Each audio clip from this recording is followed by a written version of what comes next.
My dad woke up one morning with a bad headache and eventually got worse, and it so happened that he had a bleed on his brain. And so he ended up going to the hospital, eventually had a second bleed, which actually sent him into a 3-month coma. So he was in the ICU for a couple of weeks and then moved to a bed in the hospital, and it looked really bad.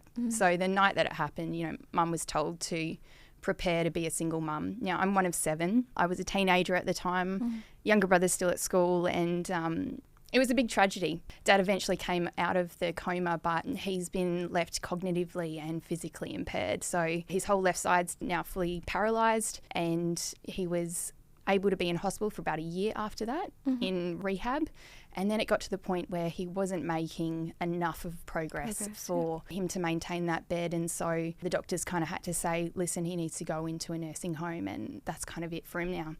And my mum, she's amazing. She said, no, I don't want that to happen. There would be no rehab for him in that space. And so she decided to take him on at home as his 24-hour carer. And it's 16 years on from that. Mum takes him to physio appointments every week, hydrotherapy, does all of this with him. Mum also had to go back to work. She had to get us through school. It's been a lot.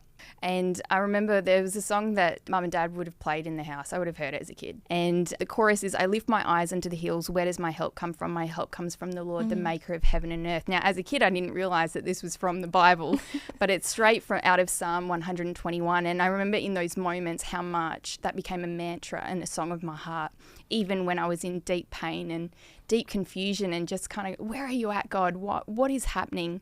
But that idea is, where does my help come from? It comes from the Lord. I believe that God heals today, and we pray for that, and I believe for it afresh each day. But I know that my dad will be healed, whether it's this side or the next side of eternity.